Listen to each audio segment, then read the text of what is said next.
Day one journey, episode 1449. Question of the day. Are you excited about life? Do some people are more excited about life than others? When you meet a certain person and they lack the energy and they're not motivated and they don't have the passion, does it maybe just means that they are not that excited about life? Well,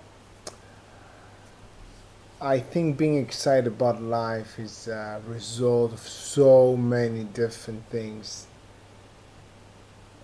in the past. Yeah, our experiences and also, of course, our DNA, our genetic. So I do believe that some people just have more energy. Yes, I realize this about myself and other people. So we don't have, I don't think that we have the same amount of initial energy. Or some people just have more energy, you know. It doesn't mean that they are more excited about life. What it means is exactly the same thing. They just have more energy. Yeah. Uh, in my life, I prefer to have more energy. Yeah, and I think most people like to have a little bit more energy, but it's not necessarily a positive thing. Well, it's just reality. Yeah. Now, being excited about life. So a friend of mine was talking about a student they have, and they described them as not that excited about life. You know, maybe lazy. They just wake up every day, play computer games.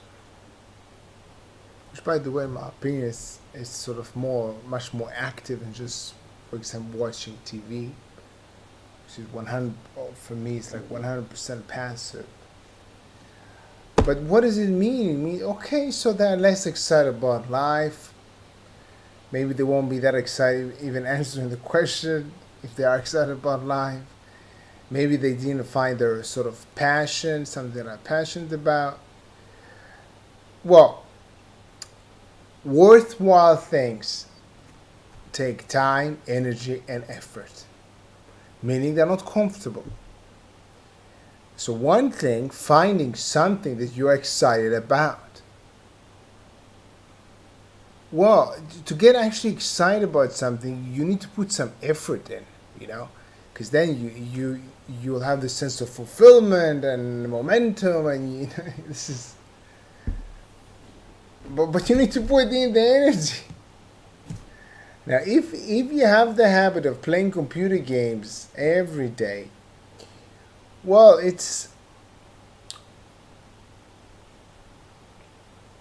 I'm not sure if to label it as bad, yeah, but or the habit of watching TV, or well, as passive as you become with the habits, I think it's detrimental. Yeah.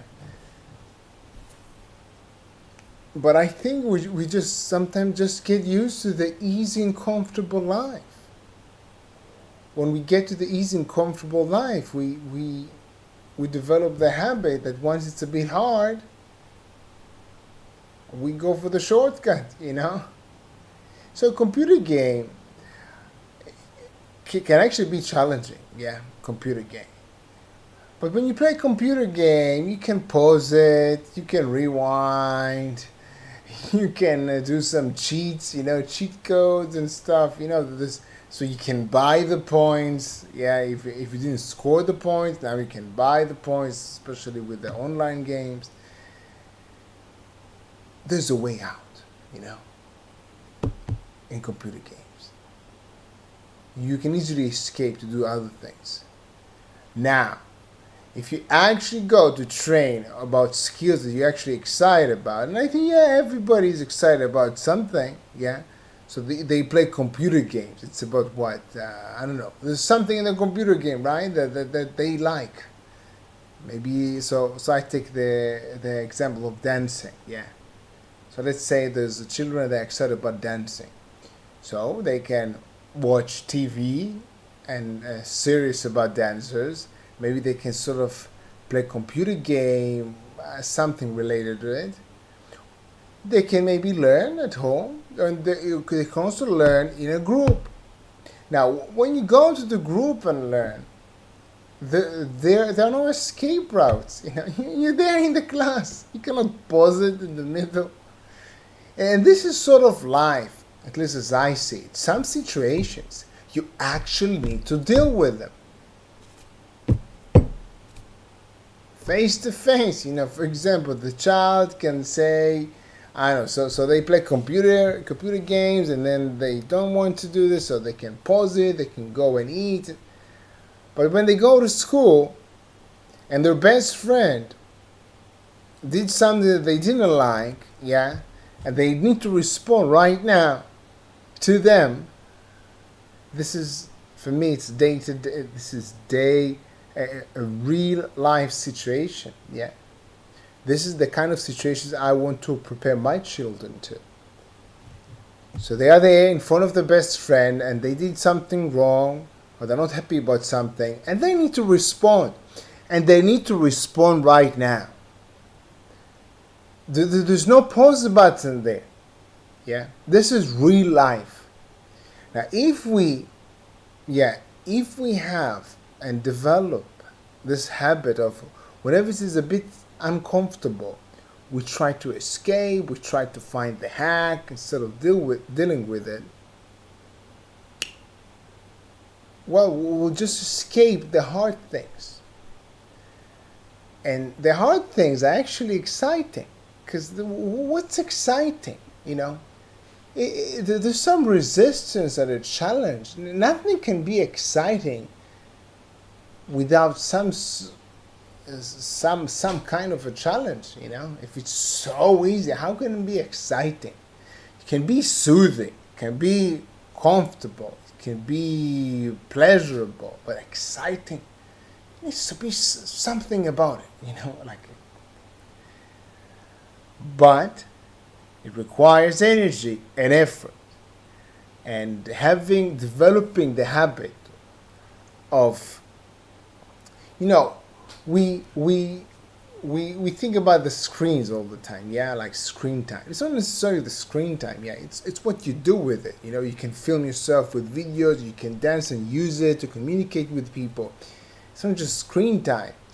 But if you sort of always consume, you watch, you always consume, it's always, there's the dopamine rush. You're always excited about the new stuff. You're always like sliding, what's new, sliding.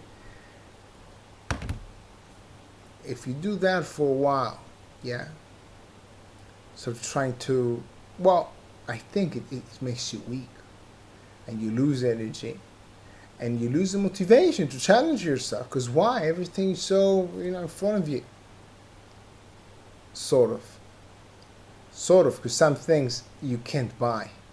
Some things you can't have but by watching. You need to practice.